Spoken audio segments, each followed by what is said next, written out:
கோவையில் பாஜக முன்னாள் நகர செயலாளரின் இறப்பில் மர்மம் இருப்பதாக கூறி உறவினர்கள் அரசு மருத்துவக் கல்லூரி மருத்துவமனை முன் சாலை மறியலில் ஈடுபட்டனர். கோவை குறிச்சி பகுதியைச் சேர்ந்த பாஜக முன்னாள் நகர செயலாளர் நாகராஜ் இவர் இம்மாதம் 7ஆம் தேதி மர்ம நபர்களால் தாக்கப்பட்டு மருத்துவமனையில் சிகிச்சை பெற்று வந்த நிலையில் இன்று மரணமடைந்தார். இந்நிலையில் அவரின் மரணத்தை தற்கொலை வழக்காக போலீசார் வழக்கு பதிவு செய்ததற்கு கண்டனம் தெரிவித்து அவரின் உறவினர்கள் மருத்துவமனை முன்பாக சாலை மறியலில் ஈடுபட்டனர். பின்னர் உரிய நடவடிக்கை எடுப்பதாக போலீசார் தெரிவித்ததை அடுத்து பேச்சுவார்த்தைக்கு பின்னர் அனைவரும் கலைந்து சென்றனர்.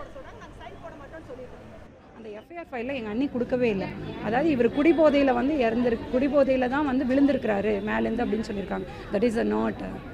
அவங்க சொல்லவே இல்லை, அந்த வேர்டை அவங்க யூஸ் பண்ணலை. ஆனால் யூஸ் பண்ணினாங்கன்னா என்னென்னா இந்த மாதிரி அடிச்சிருக்காங்கன்னு தான் சொன்னாங்களே தவிர இவங்க மாற்றி எஃப்ஐஆரில் எழுதி அண்ணியோடைய சைனை கீழே போட்டிருக்காங்க. ஆனால் அவங்க சைன் அது கிடையாது. இந்த மாதிரி பண்ணும்போது அப்போ எங்களுக்கு நடந்த நிலைமை தானே மக்களுக்கு மற்றவங்களுக்கும் நடக்கும். அதுக்காக தான் நாங்கள் இந்த போராட்டத்தில் இருந்தோம்.